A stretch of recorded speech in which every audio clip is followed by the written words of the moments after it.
Ladies and gentlemen, you are now listening to the #1 sports podcast, broadcasting Sundays at 9 a.m.-ish in Sacramento, California.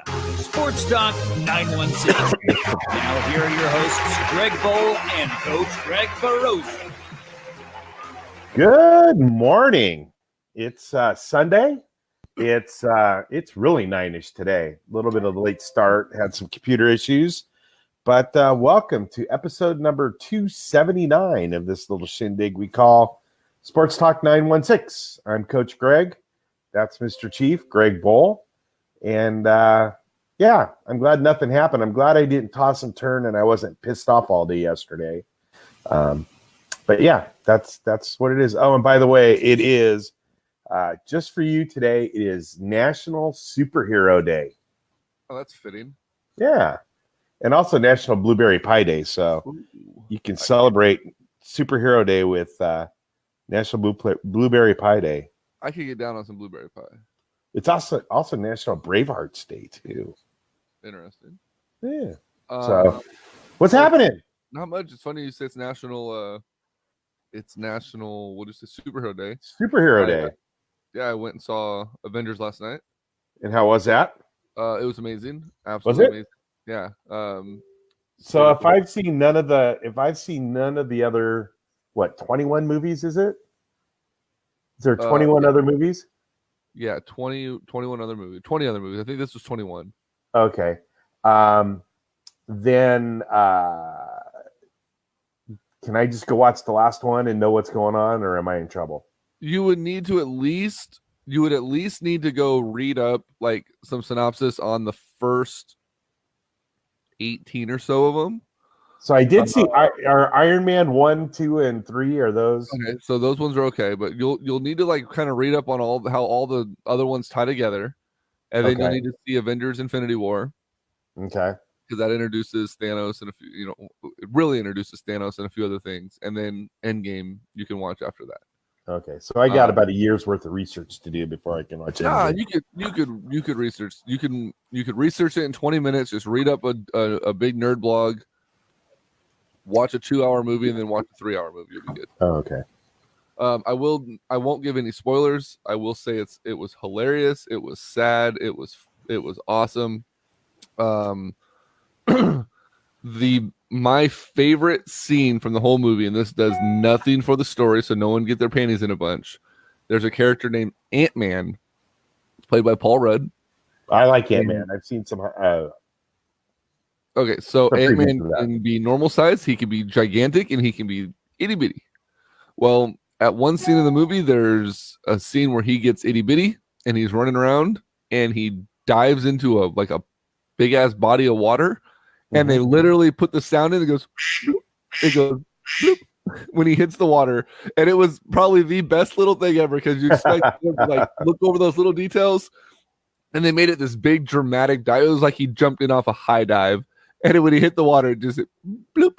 And he just kept swimming on. I thought that was great attention to detail.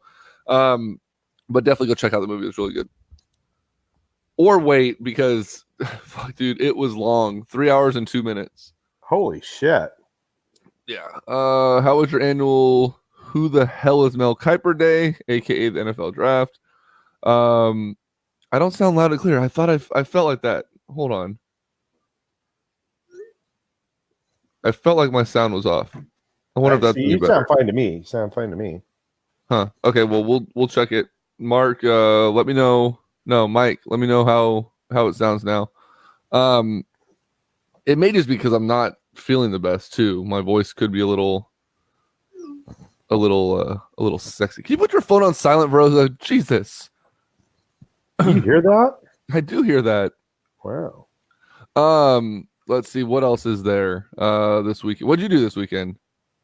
Nothing. I'm actually a little laid up with my leg. So I just pretty much sat around and did nothing yesterday. It was kind of fun, actually. Right on. Cool. Is my house closed yet? Huh? So far, so good. Not gonna find anything out today, so we'll have to wait till tomorrow. I know, I'm just giving you a hard time. Cool. Everyone says we sound good. So we have a few things to talk about today. There was Let's see here. There's baseball. Yeah, I do have. I think I am getting a little bit of a cold. That might be what it is. So yeah. I'm using my sexy voice is what I'm doing today. I don't really think we need to talk baseball, so we won't bore anybody. There was some drama circling the Sacramento Kings and their head coach hire of Luke Walton over the week. I feel like that's been beaten with that horse has been beaten dead multiple times. Right. I really wish people would get off of the whole wait till the facts come out, fighting the people that just say fire him rhetoric, because we literally don't know what's going on with this. The press conferences seem to paint a different picture of each person. You can't just fire the guy because unfortunately there's not a clause in the contract that says if you get charged with being a douchebag, we get to keep all the money we promised you. So the Kings have to let this ride it out. There's no way that they can simply just fire the guy. So we just kind of have to wait and see. NBA playoffs are going on. We can talk about that a little bit. The Oklahoma City Thunder, I think, really need to step back and evaluate their roster and their team to see if they can really continue on with Russell Westbrook at the helm. Problem is his contract is so out of control that I don't think they can get rid of him. They could. I think there's a team that'll try taking him. It's going to have to be like a fringe playoff team to really figure out what's going on with that. But I think they're a mess. No one's going to want to go there. TJ says if you fire the guy and he's cleared, the team gets so much egg in their face. It'll just match what the Kings always do. Yeah, right. Man. Let's see here. The Nuggets pulled off Game 7 last night versus the San Antonio Spurs, 90-86. So that means we have a Nuggets Blazers playoff series, which should be, I think, pretty exciting. Yeah, it should be good. I'm excited about that one. We also have Houston Golden State kicking off today in Oracle. It's a little bit of a bummer that this isn't going to be in the finals, but I actually think that this being in the second round, not the third, actually benefits Houston. And Golden State's banged up too. So and that's why it benefits Houston, because the quicker they could get to them as healthy as they are right now is better for the Rockets, because they're an older team. The longer the playoffs go, they tend to get banged up a little bit more. I think they have a better chance here in this round than they do if they met them in the second round or third round. Toronto Philly is going to be a pretty good series. Toronto put the stick into them a little bit last night, 108-95. We have Boston Milwaukee, which I think is going to be the series of the year. Hey, that's going to be good. Milwaukee in the last series against, drawing a blank, who the hell did they play last series? They played Orlando? No. Yeah. Was it Orlando? Yeah, I think so. No, it wasn't Orlando. It was God damn it. TJ, who the hell did Toronto play last? I can tell you. I have this. Toronto? It was Boston, Indy, Milwaukee. Oh, Detroit. They played Detroit. Right. They, over the series, they averaged, or they won by a total of 96 points in that series. All 4 games combined, 96-point margin of victory. Against Boston this season, the total margin of victory for the Bucks, and this is the smallest of any team in the entire league that they played, was 3.3 points. So this is going to be a very good series. Boston is coming in healthy. Gordon Hayward is finding his way. Kyrie is playing great. They should get Marcus Smart back this series as well. They didn't have him in the first round. I think this is going to be, until the NBA Finals, this is going to be the pre-NBA Finals, which I think is going to be a lot of fun to watch. They kick off today as well. Mike Barnbaum, the guys at Sacktown Royalty, wrote an editorial essentially suggesting firing the head coach. Frankly, I thought it was way too premature to pass that judgment so quickly. Coach has been accused of doing something, whatever happened to innocent until proven guilty. I think Sacktown Royalty folks need to learn a lesson in that. Mike, I agree. Mike hit it right on the head with that. It's a jump to conclusions kind of editorial that they ran, and it's one of those things where it's like you got to let it play out because, not to accuse anybody, but the way that this is coming off, it feels like a money grab on the quote unquote victim side. But on Walton's side, the way that his lawyer came out, it feels like it's I have the money, I'm gonna prove this wrong no matter what it takes kind of argument.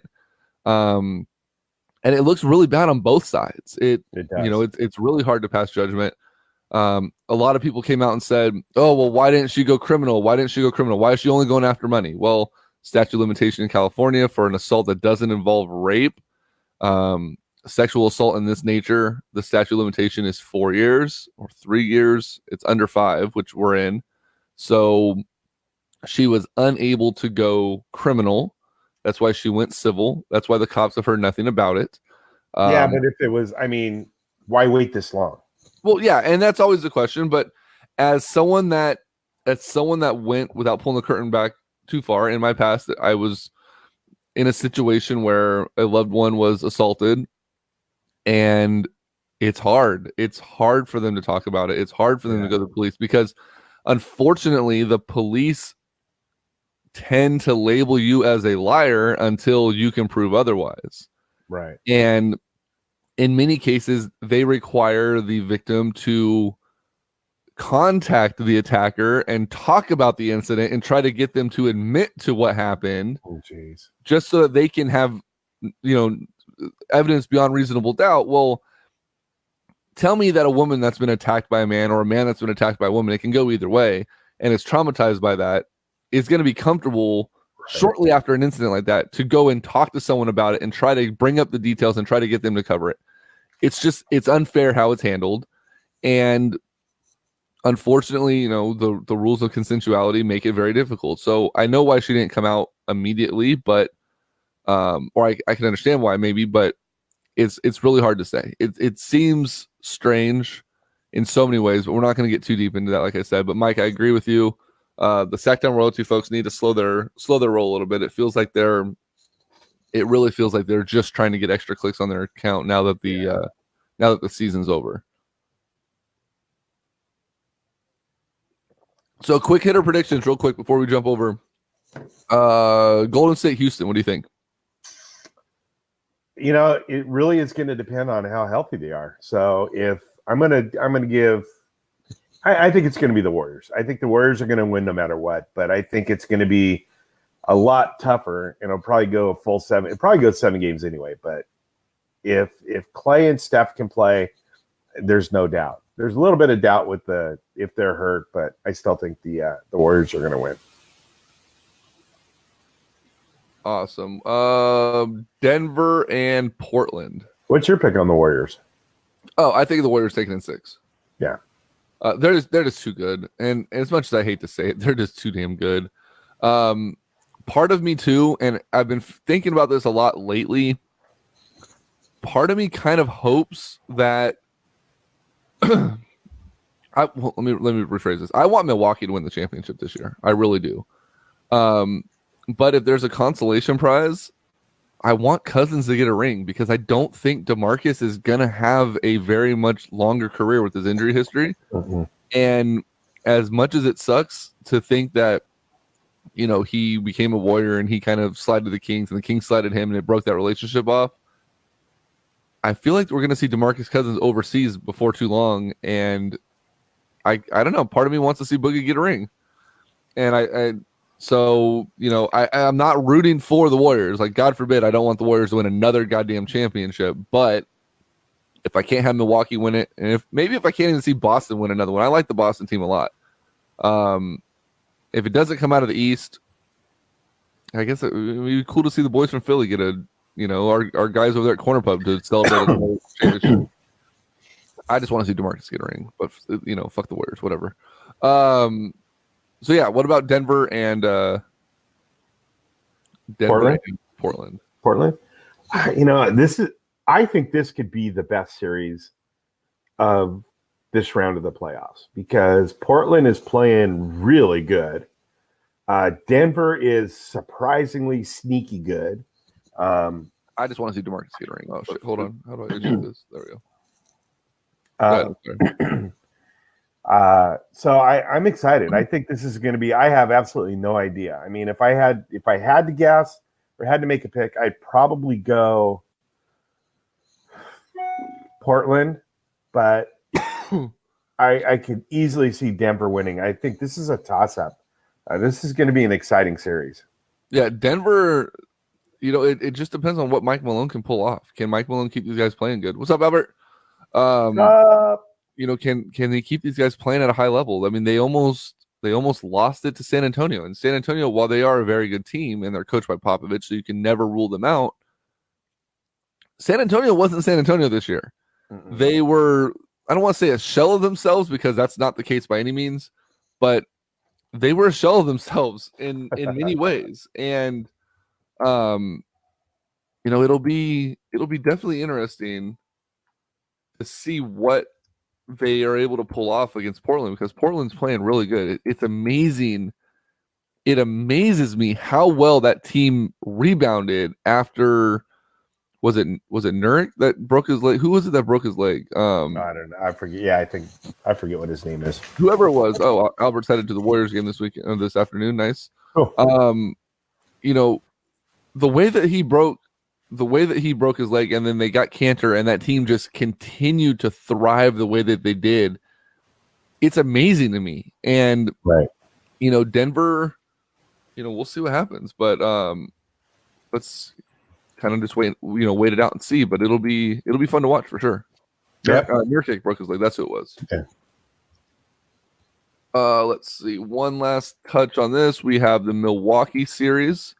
Milwaukee and Boston, which is tough for me because I want both teams to win the championship. So yeah, I think Milwaukee's going to win this. I think Boston has been too inconsistent this year, and I think Antetokounmpo. I think this is his coming out party, and this is when he's going to be. He's already had a great year, and he's already really put his name on the map. But I think this is where you're really going to see him. Right, I agree. What the hell is that? Yeah. Come on, what the fuck? Wait, clicking. There we go. All right, so we're gonna switch gears. We're gonna switch over to NHL stuff real quick, but first we're trying something new. Since hopefully he's still online, we're trying a new thing this week or going forward, where instead of me fumbling through information about Albert Chavez, Albert is gonna give a weekly update to where he provides the information that he wants to talk about, which you can find over on his Facebook page, Home Loans by Albert Chavez. So let's see how this goes. Hey, Sports Talk 916, Albert Chavez, Mortgage King, United Host of Lending. So I get a question a lot. I just got my credit pulled by a lender buying a home, and I don't want you to put my credit because I don't want it to drop. That's a false statement. The only time your credit score is going to drop is between 0 and 5 points when you're looking at mortgages. So there's a law by the CFPB that states that you as a consumer have a 45-day window to shop around to get the best deal. So yes, come talk to me if you've already been pre-approved, and I'll be more than happy to pull your credit, look at it, get you the best deal. 916-230-1537, and your credit score won't drop. Take care. Bye. Right, that's true. That's very true, and I get that same question a lot too. Yeah, he mentioned to me when we were at the Rivercats game earlier this week that that's one of the biggest concerns that people have is why. Well, I didn't call you back. Well, I don't want my credit to fall. Okay, well, why didn't you ask first? Because that's not a big deal. So, right. Albert Chavez, Mortgage King, check him out on our website. Check him out on Facebook. We'll have another little clip from him a little bit later for another big topic that he's been having going on. But I think it'll be good to kind of use that. What the fuck? Ladies and gentlemen, you are now. That was interesting. We're starting over, guys. You're having a rough morning, aren't you? Oh man, I have fat fingers apparently. I wish I was going to the Shark for the tank for this game. Yeah, I had a chance to get tickets for this game tonight, Steve. I had a chance for tickets for Monday night's or Friday night's game. It would have been a cool ass way to would have been a really cool ass way to start off my first ever game for a hockey game, but it didn't work out. But it was a great game by the Sharks in game one. They really rallied for Pavelski, who went down with that cross check in Game 7 versus the Knights. And that's been that. I have to sneeze. Shit. So that was that game 7 wasn't the greatest game I've ever seen. And I only saw really I saw the third period basically, and then the overtimes. But that stretch from the middle of the third period to the end of the game was probably one of the better snippets of any game I've ever seen. It was, I had practice that night, and I got home and turned the game on and was just kind of doing stuff and listening to it. And then all of a sudden I sat down and watched it right before the 5-minute major. And I'm like, thought to myself, 5-minute major, I think they can score more than once. They're not just out, right. If they score once. And, so 30 seconds into it, bam, one score. And, you just got the feeling somehow that it was going to happen. And after listening to the players' reaction afterwards, Joe Thornton came over and basically said, we don't have a choice. We have to do this. Right. And they all just kind of looked at each other and went, okay, let's do it. And, the rest is history. And it was amazing. It really was an exciting 20, 30, 40 minutes worth of hockey. Yeah. I was at the Tech 9 show that night. It was on a Tuesday night, and watching it from the loft where we're watching the concert. Luckily there was like a break between artists, and I walked over and was watching part of it. And it was crazy. It was like, okay, cool. That's obviously a big break for the Sharks. NHL came out and did admit that the refs got the call wrong. And that's unfortunate because it basically tainted what was ultimately a very good, a very good comeback by the Sharks. Now, right. In reading about the rule and in watching it, the refs did get the call wrong. It should have been a 2-minute minor. The cross check did not have intent to injure. It was a weak cross check if you really want to define it by cross checks. And it was the incidental contact by the second guy initially that everyone was like, oh, that's what caused the injury. So they could have got it for a 2-minute minor on the cross check, but then they could have got a major on the interference, which caused him to fall the way he did. So either way, it should have been a 5-minute major. They just did it the wrong way. NHL came out and said they got it wrong. They removed those 2 referees from the rest of the NHL playoffs. They're not going to be working the rest of it. But you got to give credit to the Shark or the Knights front office, because they came out and said, look, even though we don't agree with the call, we're not going to have a pity party. We lost the game. End of story. Right. Congrats to the Sharks.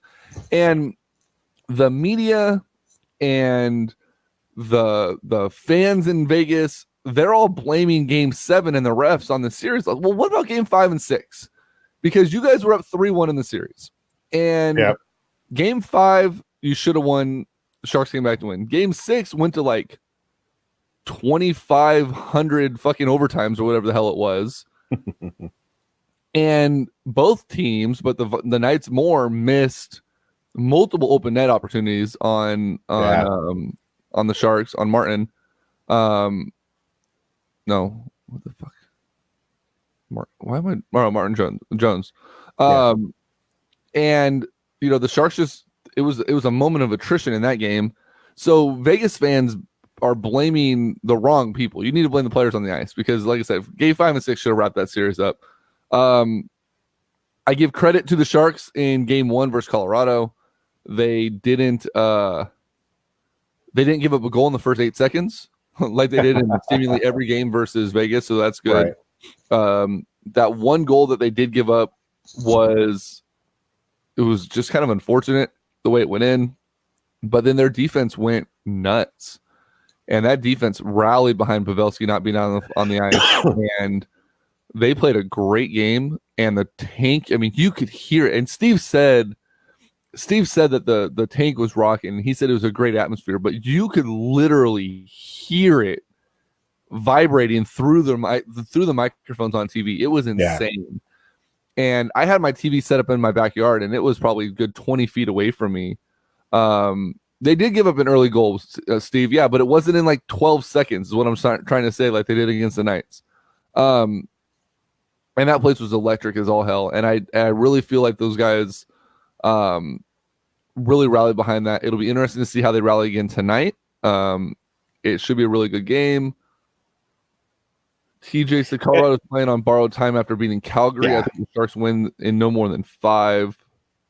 And I think that the Knights were a better matchup against the Sharks. They just seem to play a different game. And I'm not coming up with this. I heard this on the radio.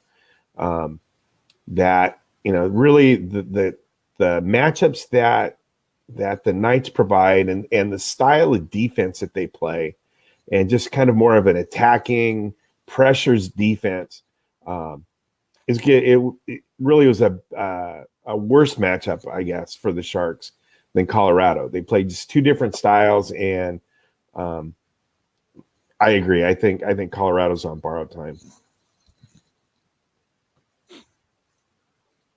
Steve, when I'm better dollar wise, I will get to a game and I'll just pair up with you. Any update, Steve, on Pavelski? I know they said he's day to day, which to me seemed very optimistic after that injury. Any update on Pavelski if Captain's going to be out there today or not? I'm just trying to look too, see if I see anything. Steve's going to know. I mean, I think Steve and Pavelski probably are talking like overnight to make sure he's feeling okay. And Mike, I agree with you. It did seem like this game was a lot easier than any game versus the Knights. The Knights, regardless of how good the Kings are, the Knights or the Sharks are, the Knights literally seem to have their number most of the time. So, it's pretty rough. I saw something the other day that said there's a lot of people rooting for a Carolina Sharks Stanley Cup final, so we could call it the Sharknado series. I'm all on board for that. So that'll be interesting. You have Carolina and New York series is 1-0. They play game 2 today. Sharks and Avalanche series 1-0. They play game 2 tonight today at 4:30. Dallas St. Louis is going to be a fun series to continue to watch. They're tied 1-1. And Boston and I'm drawing a freaking blank on who the hell CBJ is, but whoever the hell they're playing. Columbus Blue Jackets. Columbus, that's right. That's the Jackets, yeah. They're tied 1-1. I'm rooting for Boston in that series. I want a Boston-San Jose final because if that happens, I'm going. I don't care what it costs. I'm going. Because one of my good buddies is from Boston. He's a huge Bruins fan, and if that's the case, I'm going. I don't care. I'll stand up top and freeze my balls off. It doesn't really matter to me. I'm gonna get there. My buddy Tyler just joined on one of our Facebook feeds. I know he's a huge hockey fan. I want to say a Dallas Stars fan. I could have that wrong, but I do believe that he is a Stars fan, and their series with St. Louis is going to be fun. I watched parts of both of those games, and those games have been super, super exciting to watch. So that could be a really fun series to keep an eye on as well, because San Jose Dallas could be a fantastic series going forward. And San Jose and St. Louis is always a good battle. They've had a lot of good series in the past that have been knockdown dragouts. So I'm kind of looking forward to maybe a San Jose St. Louis series. Yeah, very, very, very true. Should be a lot of fun to watch. So root on the Sharks tonight. It should be a good one. I'm looking forward to it. 4:30. Knights skate well, more finesse, better puck control. Sharks capitalize on opportunities. Sharks got a great chance to battle for the cup since all of the higher seeds lost. Go Sharks. I mean,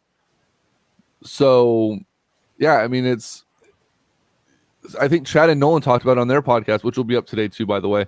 Last week's episode.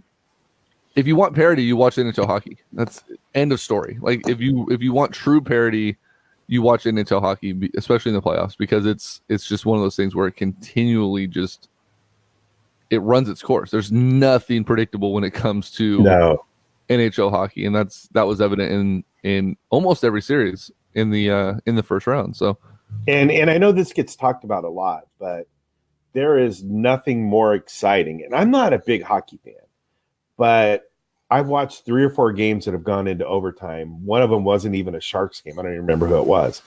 And I can't relax during overtime hockey in the playoffs because the game could end at any second. You know, with football, it's the same thing, but you see a drive. There's usually a couple of plays, and you know it's not a every time the ball changes hands, it's going to score. You know that there's going to be some downtime.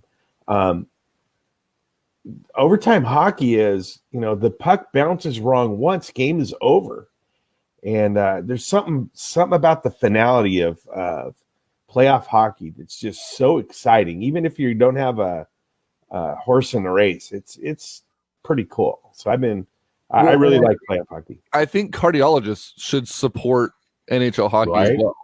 They should sponsor it. There should be a lot of like billboards for, you leave this game and you feel short of breath and your chest hurts, you should call, Dr. So-and-so. And if any cardiologists in the area begin to sponsor the Sharks, we want to cut because heard it here first. Real quick, we're going to switch over to NFL. We're going to talk about the Niners. We're going to talk about the Raiders. There's a lot of drama in the Bay Area media surrounding 49ers pick Nick Bosa. The Giants made the NFL draft day blunder of the decade. And one of our favorite parts of Sports Talk 916 lives on in infamy. We'll get to all that here in just a second, but first we're going to hear from Mr. Veroza and Tony. If you or anyone you know is thinking about buying, selling, or investing in real estate, they deserve to have someone working with them that not only knows what they're doing, but will explain everything that happens along the way. That person would be me, Coach Greg Veroza of Keller Williams Realty. I have 2 goals. My first goal is to coach you through the buying and selling process, making it easy to understand and as stress-free as possible, which isn't easy sometimes. My second goal is to have fun doing it. Come be a part of my team. Let me coach you or anyone you know through the real estate process. Give me a call at 916-241-8068, and let's talk about how I can coach you through the real estate process. Let me ask you one question. Who do you know that's looking to buy, sell, or invest in real estate that I should know right now? Again, that's Greg Veroza, Keller Williams Realty, 916-241-8068. Hey guys, I'm excited to announce a new partnership with Antonio Pacheco from Folsom Lake Ford. Tony has been my go-to sales guy for a number of years, and he's come on board to bring the awesome sales buying experience to each and every one of you. All of his information is on our website at sportstalk916.com, but if you're in a hurry and you're looking for a new car, give him a call today. Antonio Pacheco, area code 530-218-7069. He will answer all of your questions in regards to the car buying experience, and he is the main guy that I trust in the Sacramento area for all of your car buying needs. Again, Antonio Pacheco, Folsom Lake Ford, 530-218-7069. All right, cool. NFL draft. So, draft kicked off on Thursday. Feels like it was forever ago. The draft opened with reports of Josh Rosen being traded to Miami. Those fell through early. Arizona got on the clock. One of the things I hate the most about the entire NFL fucking draft is they get on the clock. They have 15 minutes in the first round. You're the number 1 overall pick. You've planned this out since like week 11 when you realized that you were going to be the number 1 overall pick. Why the hell do you take all 15 minutes? I know you're going after phone calls, but if you're not going to trade the pick and that's your quarterback of the future, take your fucking quarterback and don't make us wait 15 minutes. I don't need to hear Rich Eisen and Mel Kiper and whatever washed up celebrity football players on the board talking about who they think you're going to draft. Just draft your fucking player and move on to number 2. But they did.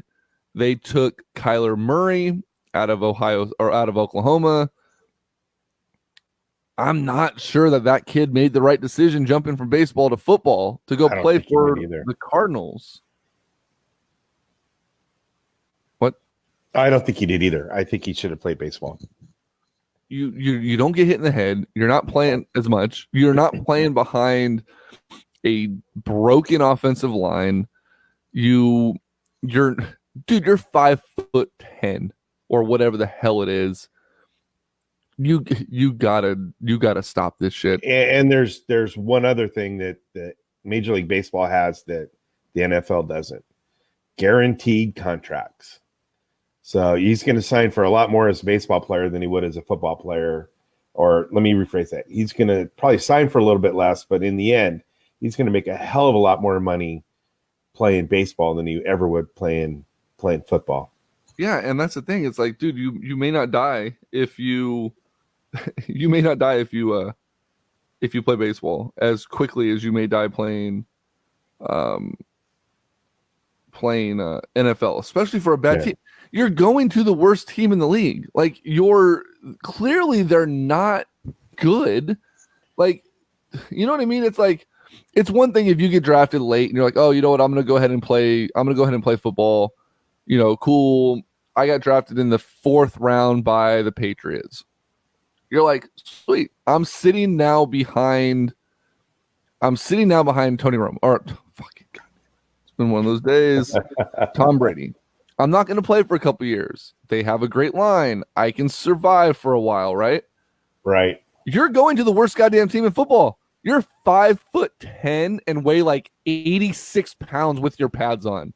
Like, they're going to eat you for breakfast. Not to mention, you play in the NFC West, and you're going to have guys like Aaron Donald and possibly Ndamukong Suh and DeForest Buckner and Eric Armstead and D Ford. Like, you have all these guys that their job is to eat little people like you alive. And Nick Bosa. You fucker. We haven't got there yet. Just kidding. Yeah, and Nick Bosa, who the Niners Might took get the number surprise.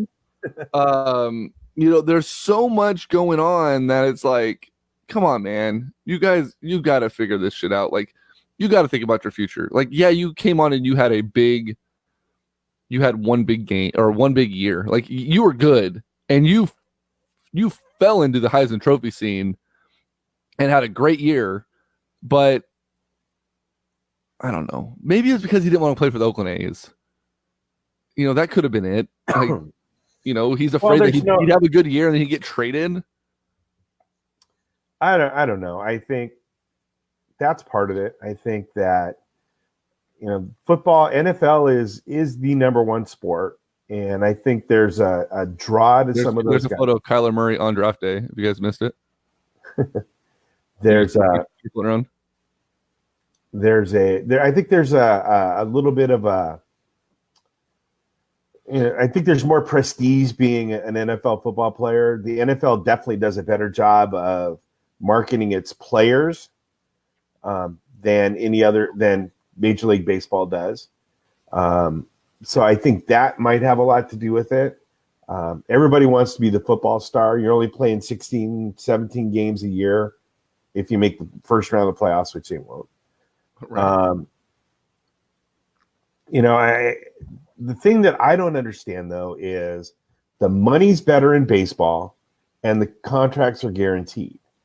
So he's going to sign for $40 million, but only this first contract is guaranteed. After that, you know, these guys that are signing for $150 million, 70 of it is guaranteed. The rest isn't. And I don't understand.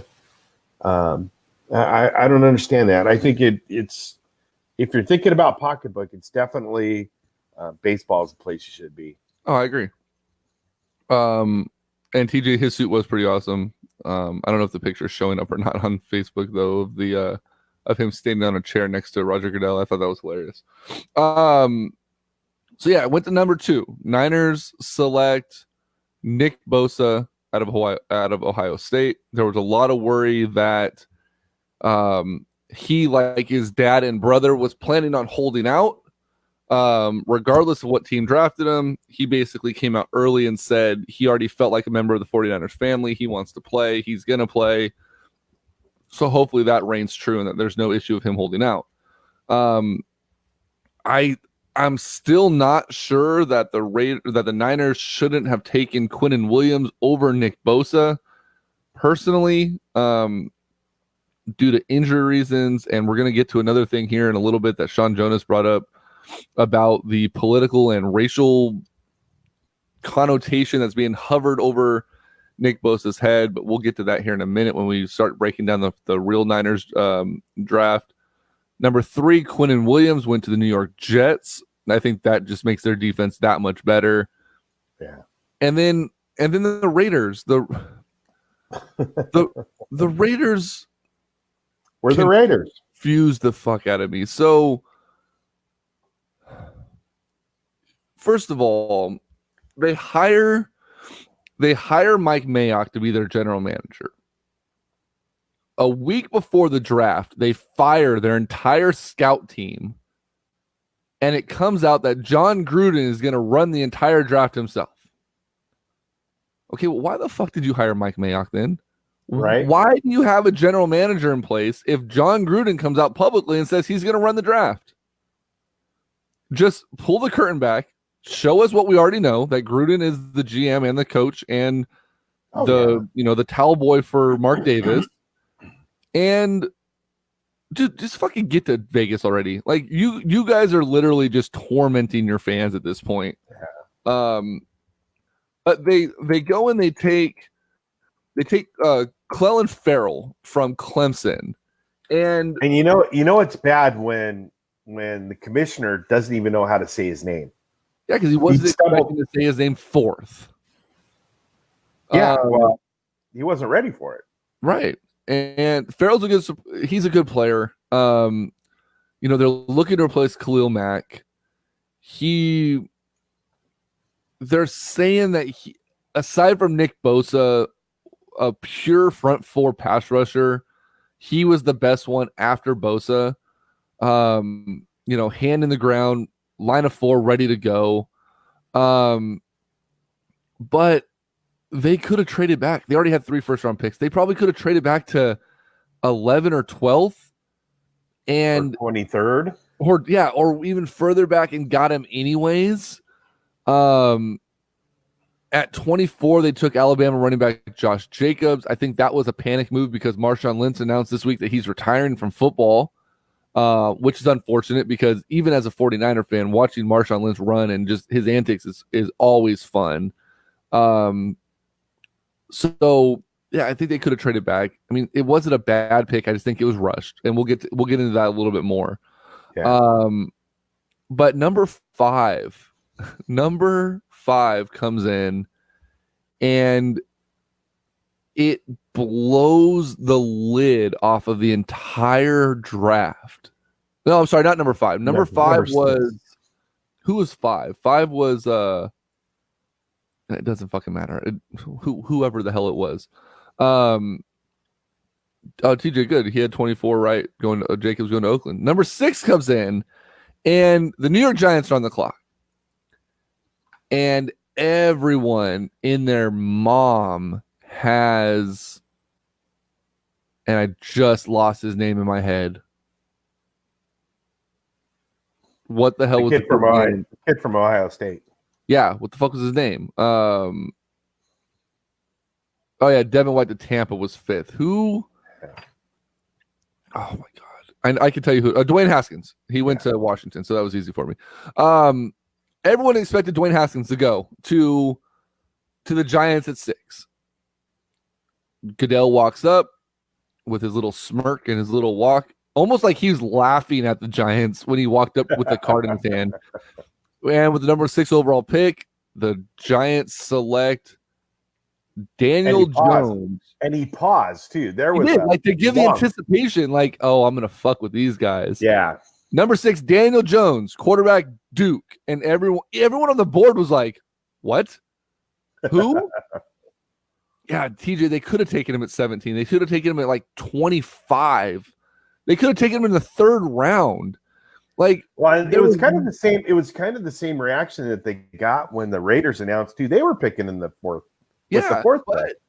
You take a guy who, I mean, dude, just bad. And if you have a chance to go back and listen to Grant Napier and Doug Christie after that pick was announced.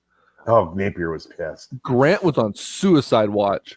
Right. He was so pissed. And it was hilarious because Christie just kept goading him on, like, oh, you're going to go get a jersey for him? And Grant's like, yeah, when I go to the store on Saturday, it's going to just be Daniel Jones jerseys all over the wall, and it's going to replace Linsanity. And he was so mad. It was hilarious, but rightfully so. Like, there is no reason why this kid should have been taken 6th overall. You want to hear some of his highlights at Duke? Ready for this? Yeah. Final regular season game at Duke. Played Wake Forest. Lost 58-7. Versus Virginia. He threw 2 touchdowns in a game, but he also threw 9 interceptions. In one game? In one game. Oh, shit. He threw one interception, no touchdowns, with a QB rating of 19 in a loss against a 1-11 Baylor team. Shit. And he was 81st ranked quarterback in the country for yards per attempt. Jesus Christ. They're going to have to make Eli Manning play another 6 years before this kid is even remotely ready to play in the NFL. So unbelievable. So the general manager for the Giants, Dave Gettleman, came out and said that he fell in love. Yep, he fell in love. What? Go ahead. Oh, okay. He fell in love with Daniel Jones after watching him play 3 series. I believe it was at the Senior Bowl. So that's all it took. No, didn't have to look at the film. Didn't have to go back to last games. He fell in love with him after 3 series. Let me add to that because Gettleman, right? Yeah. Is an idiot because he also came out and said that Dwayne Haskins is going to be an NFL pro. He's going to be a good quarterback, but I just didn't fall in love with him when I watched him in the Big 12 championship game. It took you a second, but what's wrong with that statement? Ohio State's not in the Big 12. They're in the Big 10. Who the hell were you watching in the Big 12 game that you fell in love with Dwayne Haskins? Because it sure as hell wasn't Dwayne Haskins. Gettleman needs to have his damn head checked. And he came out and said that he thinks Eli Manning has at least 3 more years in him before they need to move on to Daniel Jones. So he's going to sit Manning for 3 has years. 3 more games in him before they need to move on to Daniel Jones. Well, and part of that doesn't make sense is the way the NFL is structured right now. So the reason you want a quarterback that's gonna play right away and going to be effective is for salary cap purposes. That's the whole thing with the Rams is they were able to get Ndamukong Suh because Jared Goff was in his rookie contract. Right. And first round contract is 4 years with a 5th-year team option. So basically you have 5 years of having really low cap numbers for your quarterback so you can go spend money somewhere else. You want to know how they could have fixed that? You know how they could have even made that better?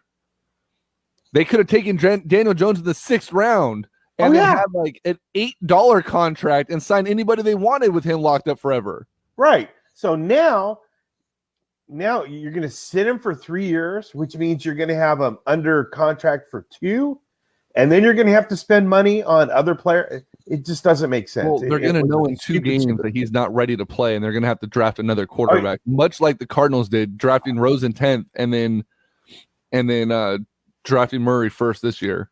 Kudos also to the Miami Dolphins for giving the Arizona Cardinals a hand job without any lubricant and using sandpaper. They fleeced the hell out of them for that trade for Josh Rosen.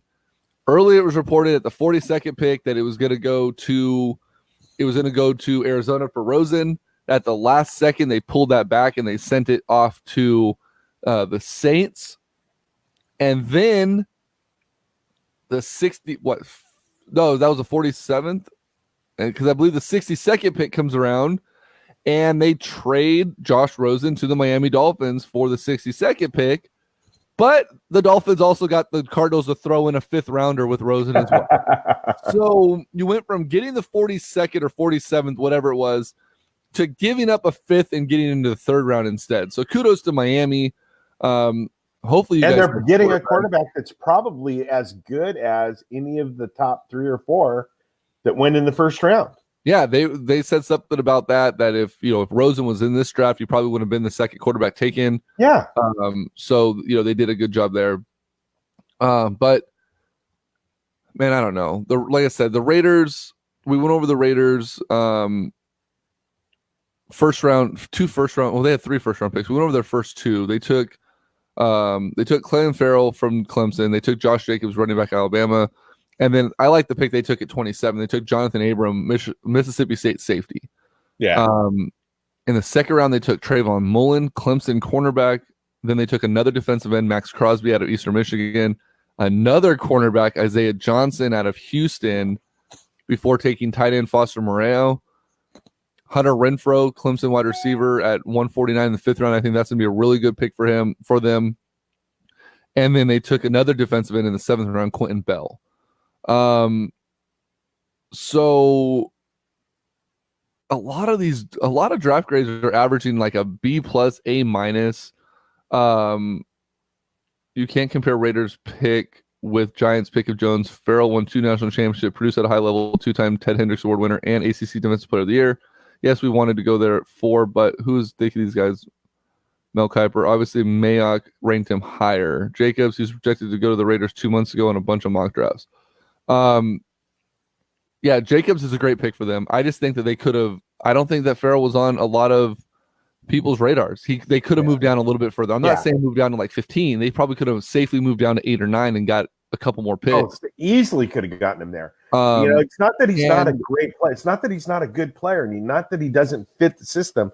The problem is you didn't need to waste that early of a draft pick, and you could have gotten somebody as good or better and helped your team that much more. We're going to talk about that here in a few minutes about wasting a draft pick. Oh, yes, we are. But the deal about Clelin Ferrell, though, and a lot of people are talking about this, is he was Defensive Player of the Year. Yeah, he was. He had a really good. He had a pretty good combine too. I mean, 25 reps on the bench. I mean, he's a fast guy, but he didn't play in the strongest conference either in college. So, I mean, Clemson's a great team, and Clemson was able to handle a lot with some of the big powerhouse college teams, but they didn't play college powerhouses over and over and over again. They played them every now and again. And while he did perform very well against those, it wasn't like he dominated underperforming schools and then was okay against, the Alabamas and the, in the big name schools. He played great against all of them, but I feel like some of his stats were definitely a little bit slanted due to the fact that he didn't play in one of the tougher college conferences. So did they get a good player? I absolutely think they do. Did they get the best player for their scheme besides Nick Bosa? Yes, because there's no one that was as good as those two were on a 4-man front. But there's a little bit of things he's going to definitely need to work on in order to get himself to that number 4 overall pick. But we'll see. I mean, he's going to be his upside, I think, is about as high as you can want it to be going number 4. Is he going to be that immediate Pro Bowl, oh my God, look who we got guy? Probably not. Is he going to be the Khalil Mack replacement right away? Absolutely not. But he has the potential to work his way up to that level. Right. So, I'm not dogging him for taking the guy. I think that's the guy they wanted. They got the guy they wanted. But I definitely feel like they should have waited a little bit and drafted him a little bit later in the round. Because not only I talked about the damn Cardinals taking for like 45 minutes to make their first pick, right? The Raiders card was in within like 3 minutes of that damn clock. It got in super quick. Wait it out. See if someone else calls you. What if the Giants were like, oh my God, they're going to take Daniel Jones. We got to move up. I mean, fuck. Gettleman thought thinks everything about the kid. Maybe the Raiders could have been like called to them, like, hey, you know what? We're looking at a quarterback. You guys looking at Haskins? Nah, we're looking at someone else. Oh fuck, they're taking Jones. I knew it. He's gonna be good. Here, we'll give you everybody. Like, you know, it's gonna be. It's gonna be kind of like what the Niners did to Chicago a couple years ago. Yeah. Oh yeah, we're gonna take Trubinsky. No, we're not. We don't fucking care two fucks about Trubinsky. But you know what? We're taking him anyways. You guys can have him. So, Raiders pick good. I agree. I just think it was a little bit rushed. 49ers on the flip side of that. We mentioned that they took Nick Bosa, number 2 overall. I have no problem with that at all. Love that. Love that. I kind of wish we would have taken. No one is Khalil Mack in this draft, including Bosa. Yeah, no, I agree with you. Khalil Mack is Khalil Mack. There's not going to be another Khalil Mack for a long time. Niners number 1 overall or number 2 overall took Nick Bosa. They took in the second round. They took Deebo Samuel, wide receiver out of South Carolina. I actually really like that pick. I think that's a good pick for the Niners. I think that was really one of their weakest spots was having a playmaker, and right. he can play almost anywhere. I mean, yeah, he's little. He's 5'11", but he's 214. He weighs 214 pounds. He's got 32-inch arms. He has 10-inch hands. He can jump like a monster. And he shares the SEC record for touchdowns, kickoff returns. Yeah, he has that 4 kickoff returns. So he can return. He's speedy. He's got a good football IQ. From the film that I saw on him, I really like him. I think that was a great pick for them. Yeah, I think it is too. 4.48 40. He's strong. He got a 39-inch vertical. For being a little guy, dude can jump. Right. Haskins, I think, will be the best quarterback in this draft as well, Sean, for sure. So definitely okay with that pick with the 49ers, taking Deebo Samuel.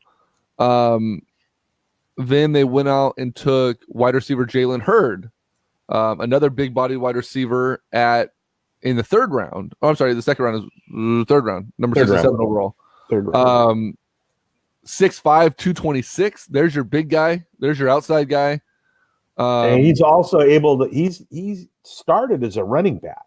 He did, and he's a after the catch monster. Right. So this is where I like this pick, but it got a little screwy later on. Is there's your backup tight end too. He can help play tight end. He's big enough. You're not going to use him as a blocker, but he can handle that safety that's going to move over to take him. Yeah. So that's your backup tight end. So those first 3 picks for the Niners, I was all in favor. Then the 4th round comes, and the 49ers select out of Utah with the number 110th pick, Mitch Wishnowsky. A fucking punter out of Utah. He is, let's be fair though, top-rated punter in the entire draft. He was one of the most sought after punters. He's a punter. A punter. You're going to tell me there's a punter that's sought after? He runs a 4.6 He has a 32-inch vertical. He punts. What does he have to run for? Hey, you know what? The Raiders were infamous of running Shane Leckler on the fake and throwing the ball. Let this fucker run. He's a punter. Why? What? Who cares? I don't care if he runs a 10.3 40. He doesn't need to run. Why do you do that? Why do you waste? I thought Balky was a dumb fuck for picking what's his face in the 5th round. No, we go to the 4th round. We're now a round dumber than Trent Balky is. It's a fucking ridiculous. I'm not saying he's an idiot. All right, let me give you a little bit of a breakdown. So He was projected to go in the 5th round, so he went in the 4th, so that's not that bad, right? At least he wasn't projected to go in the 7th. I'm just going to read this because I need to walk you off the ledge here. So, Wisnowski was an Australian rules football player in Perth growing up and had to give that up due to a chronic shoulder injury, so he's not tackling So he's got a cool accent. Yeah. He took up American football and caught the eye of Utah head coach Kyle Whittingham. Wisnowski did have to attend junior college for 1 year before enrolling in Utah, so he played at Santa Barbara Community College in 2014. He averaged 39.8 yards per punt, 30 of 63 inside the 20-yard line. He did not play football in 2015, but then came on like a gangbuster the following fall.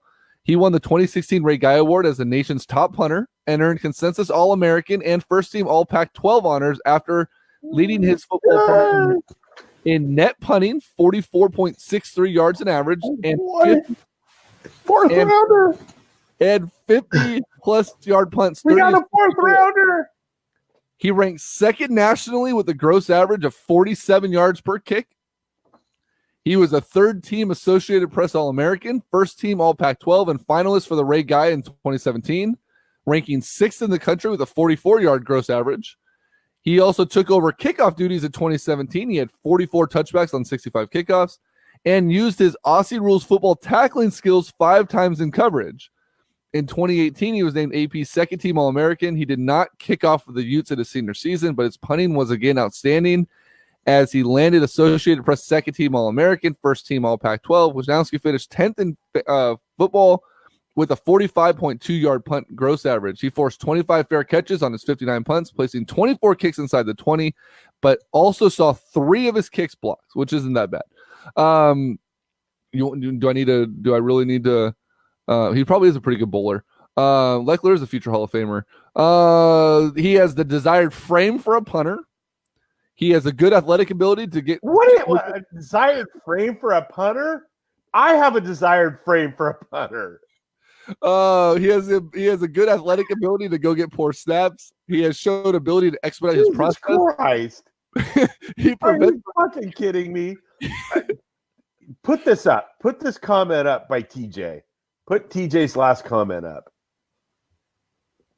Yes, I agree with that. That is the best comment that anybody's made in the time that we've done this show. You could go to fucking Arby's and put a ball out there and get a punter who can average 37 yards a punt. Hey, let me finish reading his strengths, okay? He prevents returns with adequate hang time and consistent control. He has fewer than 100 total return yards over 106 punts. His experience, oh my God, they're stretching on this one. He has experience punting in excessive wind. I'm done. Fuck it. Oh my God. Are you fucking kidding me? I can't hear you. Hold on. Oh shit. Sean, you're right. Marquette King is a free agent, but he carries a lot of baggage with him. We're not in fucking Candlestick. That's the thing. There's not that much wind at Levi Stadium. But he has experience in if they go to like Chicago in the playoffs. Okay. Inconsistent at flipping field when it's most needed. Had just 2 explosive punts in 2018. Led college football with 3 punt blocks. And made delayed Aussie rules punts into oncoming overloaded fronts. But he has the frame of a punter and he can kick into the wind. So fucking really, a fucking punter. If anything, you have to be happy that soundbite lives on for at least 3 more years. Oh, yeah, I guess. Oh my God, we need to make T-shirts with that on it. I've said that before. We need to make T-shirts with the fucking punter logo or wording on it. I think 3 people would buy it. TJ'd probably buy one. If we edit out the word, I bet you Mike Barnbaum would buy one. Like if we just do like an F and a whole bunch of like asterisks and stuff like that, I think Barnbaum would get one. I'd rock one. So that's at least 3. You'd have to buy one. That's 4. Yeah, I'd buy one. So it just doesn't. To me, it just doesn't make sense. Why? Well, we haven't even finished. We haven't even finished the Niners draft. Let's at least finish this before you get to this. Arkansas linebacker Dre Greenwald went in the 4th. They took our backup tight end, Stanford's tight end, Caden Smith. They took an offensive tackle out of Vanderbilt, which is always big boys coming out of there. and then Tim Harris at 198. They finally took a cornerback in the last round. Yeah, Yeah, and it doesn't make a lot of sense. It really doesn't. But we hated the idea of taking Bradley Pinion in the 5th, and he worked out to actually be a very good player for the Niners, replacing Andy Lee. Sean mentioned Marquette King. I would have been okay with Marquette King as a free agent signing. It's just that dude comes with so much baggage, and he's such a distraction when he's on his Instagram and his Twitter accounts. Although it was a very, very good follow. There's also undrafted free agents that were signed. The Raiders took Tavon Coney out of Notre Dame, Andre James, UCLA. They took they took a fullback, which is weird because I don't think anyone but the Niners use a fullback. Keelan Doss out of UC Davis signed with the Raiders. And then whoever wrote this article is a fucking moron at the Washington Post or at CBS Sports, because it says Ronald Oley, defensive tackle, Raiders. So apparently they signed their own defensive tackle on undrafted free agent day. Right. So that's a bold move. We'll see if that one pays off. Yeah, Jake Browning out of Folsom signed with Minnesota. Yep. Talk about fall from grace from him. I mean, everyone thought that he could go and could be like a first overall pick when he went to Washington the first year, and then he fell hard. He struggled. Did they draft? Oh, no. The same guy that wrote this is an idiot. Jake Browning, quarterback, Vikings. They don't have Washington on there. This guy needs to be fired. He went to Minnesota. Yeah, but it puts their school that they came from as a free agent. They wrote Vikings. The Niners signed a guy named Wilton Spate quarterback out of UCLA, and Tyree Mayfield, a tight end out of Wyoming. Mike Barnbaugh, Andre Lindsey of Sac State went to Kansas City. I was actually just going to search the whole list for Sacramento State people. He has a punter who could kick into the wind. Heck, that's just dust in the wind by Kansas, if you ask me. What were we going to say? I was just going to say that one of the guys that he was our high school football coach and the son of our high school football coach and a good friend of mine that I've known since, I don't know, we were 5 years old. His son got signed out of a little college in, I want to say, North Carolina. Got signed by Baltimore. So CJ Toogood got signed by the Ravens. His dad played for the Rams back in the 40s and was our high school football coach. So that's kind of cool. Let's read some comments. I set up a Facebook Live watch party. Jaime Perez says he's watching this at church. That's probably not the place to watch our feed. Especially today. Yeah, especially when we take a punter in the 4th round. Adam Sierra says Steelers probably going to have one of, if not the best defenses next year. They made some pretty good pickups for sure. Devin Bush was a good one. Bears had like -7 picks in the draft this year. Sammy says go Bears. Yeah, did the Bears even draft?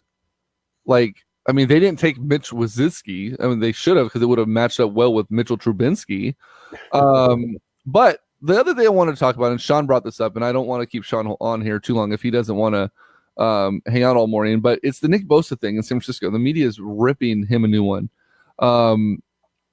And it all came from some tweets that he put out years ago, 2016, that he called Colin Kaepernick a clown on social media.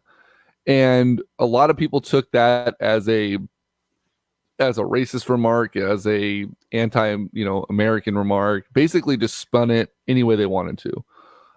Bears got the best D. Okay. Bosa deleted the tweet, apologized for the tweet at the media, at his press conference. He apologized multiple times for the tweet. And then he said it was a bad decision. I respect what he's done. If it empowers anybody, then he's doing a good thing. I apologize for that. A veteran African-American member of the 49ers on Friday, they don't say his name, but a member, he's a military veteran and a 49ers employee, told NBC Sports that he will judge Nick Bosa by the man he is when I meet him and interact with him over time. So, a lot of people we're already talking about this, and then 45 gets on Twitter, and instead of congratulating Kyler Murray as the number 1 overall pick, Donald Trump gets on Twitter and says, congratulations to Nick Bosa on being picked number 2 in the NFL draft. You will be a great player for years to come, maybe one of the best, big talent. San Francisco will embrace you, but most importantly, always stay true to yourself. Make America great again. So regardless of the Kaepernick tweet, I think people are more upset that he is a Trump supporter. And Sean, Niners suck. Okay, you keep saying that, Sammy. There's the media in San Francisco is trashing him for being a Trump supporter. They're labeling him a racist. They're labeling him, just all these different things. And Sean asked if it's fair that they continue to do so, or if it's something to think about. Is it just the media? And personally, I think it's just the media looking for something to get people talking about. I agree. And regardless if you support Trump or not, it doesn't label you as anything but an American person with an opinion on who you support. So I think it's completely unfair. Another part of the article indicated that, not this article, but another article indicated that there were concerns. Adam says, because he's a very big Trump supporter, so of course San Francisco, of all cities, is going to crucify him. It's San Francisco. They're ridiculous. But there was a lot of reports saying, oh, how is he going to get along in the locker room with a bunch of African-American players in there and this and that? Well, in college, he had zero problems with the locker rooms. In college, he had zero problems with teammates, even after these tweets were brought out. And I guarantee you, I'd be willing to put money on it that Lynch and Shanahan contacted multiple people on their roster and in their locker room and said, hey, we're drafting this kid. He's apologized for it. This is what he said. Do you think there's going to be an issue? And I have a feeling that if more than one said no or said yes, there was going to be an issue, they probably would have gone another route over Nick Bosa. Right. So the media spinning this as like a huge negative and all this other stuff, it's getting to the point where it's simply ridiculous. There hasn't been enough anti-Trump stuff, I guess, in the recent time to trash this more. I mean, I don't get it, but Sean, to your article and to your comment that you tagged me in the other day, I hope it's a non-issue. It should be a non-issue. It should just be a football player being drafted by a football team, and that should be it. So I'm been kind of debating going this direction, but I'm going to go here. So in college, I was a physical education major. And one of the things that we did is we went to a women in sports symposium. And it turned out more to be a sexual preference led symposium, and how that should not, that has no effect in sports. And in talking about it, and it was a long, convoluted symposium, and there was a lot of stuff I didn't agree with. But the thing I came out of it was, he's an athlete. You draft an athlete. You're not drafting a lesbian athlete in the WNBA. You're drafting an athlete. Right. You're not drafting a straight guy in the NFL or a straight girl in the WNBA. You're drafting an athlete. I understand penalizing people for committing crimes and abusing people, but for just living their life, I don't understand what difference that makes. Why does his political views, his sexual preference, the kind of car that he drives, what does that have to do with the type of football player that he's going to be? I don't care. I don't care about what anybody does away from the football field as long as it's legal. If it's illegal, then I have a problem with it. I don't want a criminal. Representing my team. But in terms of his personal preferences, I don't understand that. Yeah, it doesn't make a lot of sense. And I'm glad you brought up the criminal thing, because that was another thing that Sean mentioned in his post, was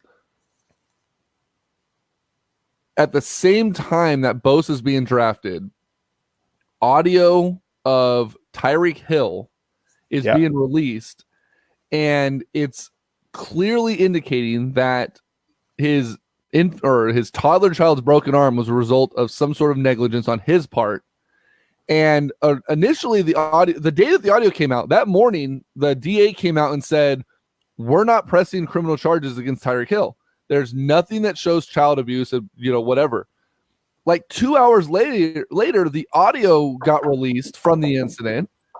And one of the lines in that audio that you could hear Tyreek Hill saying to his fiance, who was crying and scared, says, yeah, you should be scared too, bitch. And, basically along those lines, like, I'm going to come after you too. And that's not a direct quote. It's I can't remember exactly how it was phrased, but I think it was like something like, yeah, you should be scared too, bitch, or something like that. Well, now they're reopening that investigation because now there's new audio that basically implies that he may have broke his kid's arm and he may have been hit on the woman. Why is no one talking about that? But they're worried about a tweet that was 3 years ago because it's a white player who got drafted to a prominent black, locker room, and it's not like all of us weren't saying relatively the same things about Kaepernick back in that time. We were all mentioned it. We roasted him. You and I roasted Kaepernick for doing what he did. And Sean mentioned that in his post. It was when Kaepernick initially took the knee, everyone blew him apart. And then when he came out and clarified why he was taking the knee and what it stood for to him, then everyone kind of let off.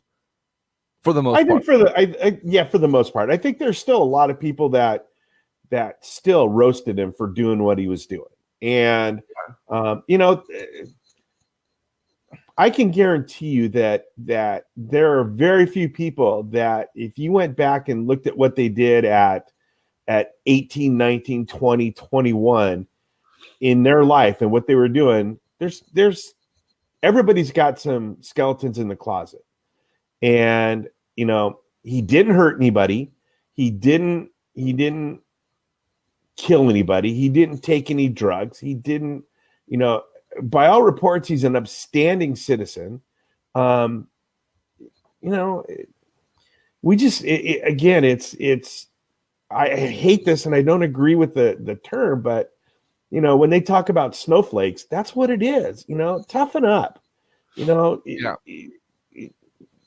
There's a famous quote that I learned in the 10th grade, and I forget who said it, but I might not agree with what you say, but I'll defend your right to the death to say it. And we've lost track of that.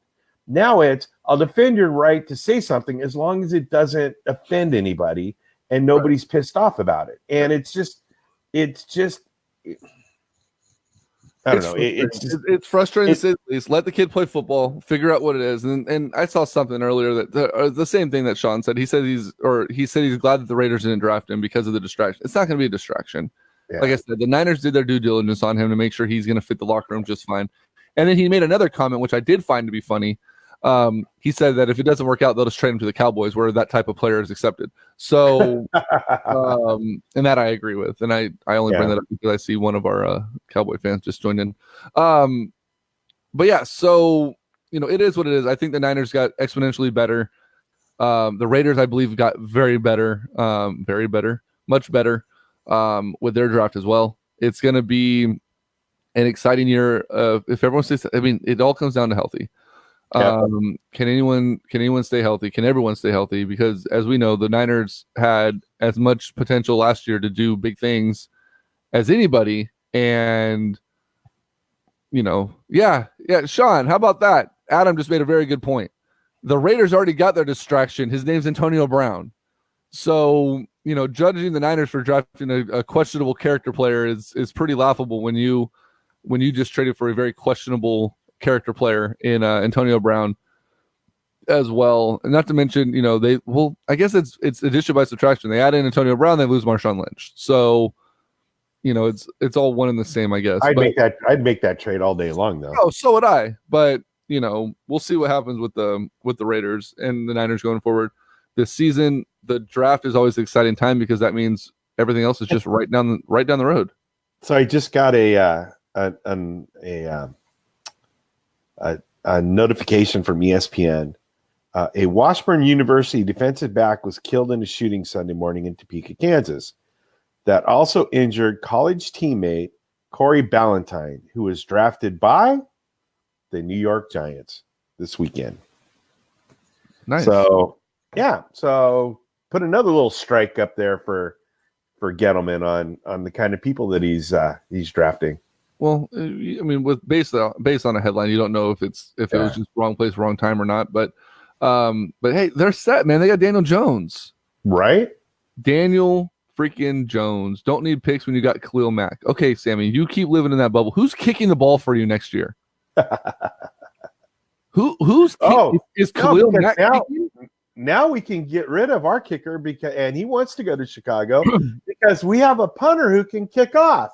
And I'm sure you can teach how to kick field goals because he can kick into the wind too.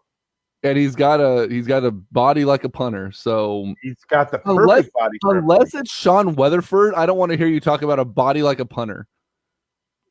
Who's Sean Weatherford? You don't remember Weatherford, or was it Sean Weatherford? Maybe it wasn't Sean, but Weatherford, the punter from the Giants a number of years ago, who was on the cover of Muscle and Fitness magazine as a punter. Oh no, I don't remember. I don't pay attention to punters all that much, except when they're drafted in the fourth fucking round. Yeah, it's golden.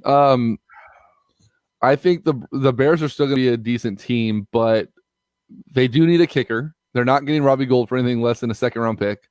The Niners already made it very clear that they're not going to move him. They'll rescind their franchise tag, but they're still not going to move him. He'll have to either retire or, I don't know, something to get out of San Francisco, but he still can't just go to Chicago where he wants to be. So if they give us, you know what, we'll trade him for Khalil Mack. You're right. I was just thinking the same thing.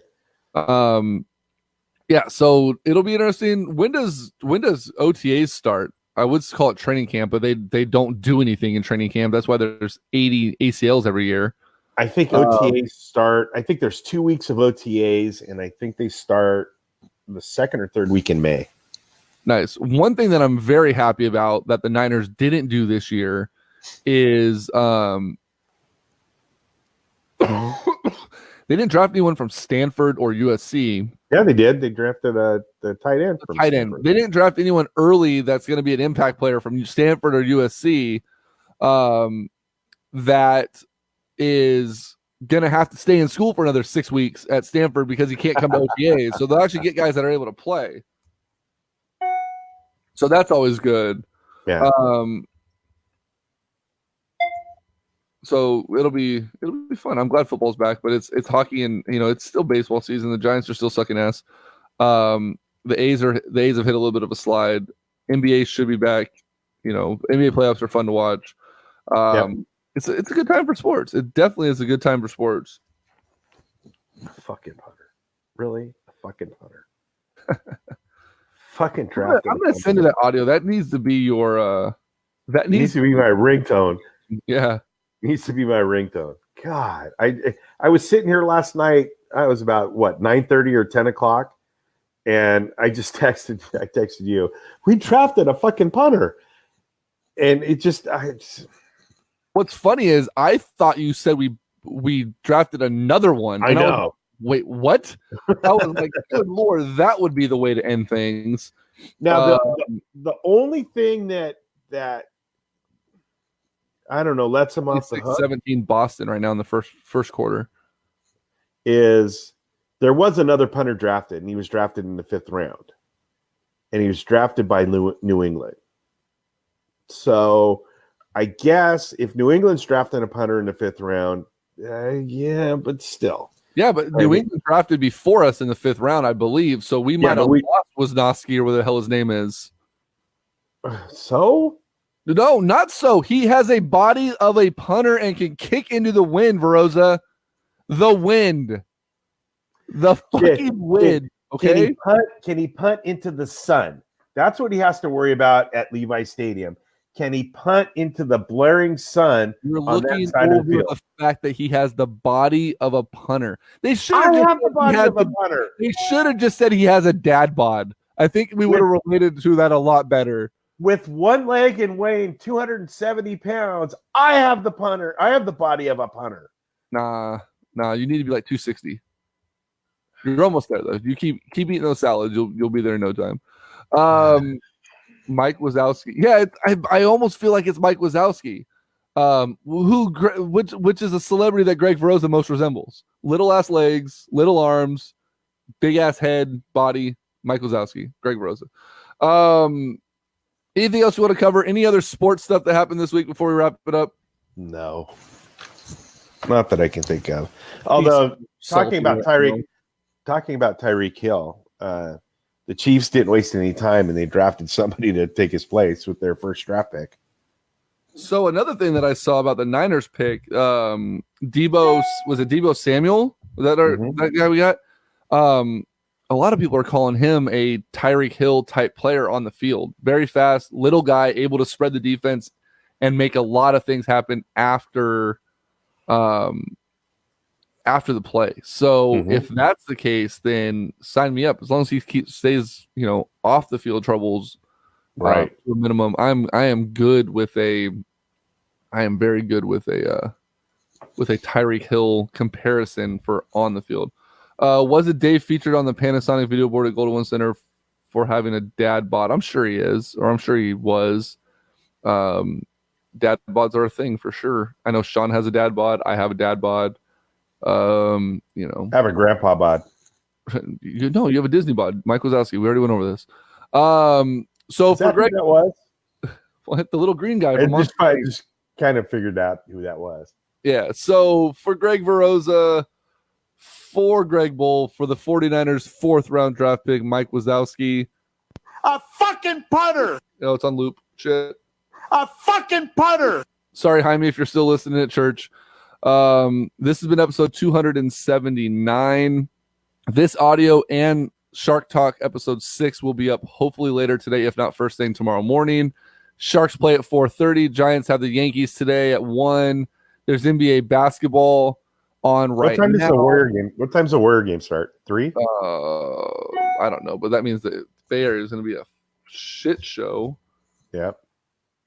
Let's see. Warriors are at 3:30 Eastern, so 12:30. Oh. 12:30 start time. Then you have the Giants, as I mentioned. You have, I don't think the A's are at home. I believe the A's are in Toronto. Yeah, A's are in Toronto. So yeah, it should be a good one. So for Veroza, I am Greg Bull. We will see you guys next week. Fucking punter. That's right. Good night, Larry. In the wind, baby. Dad bod.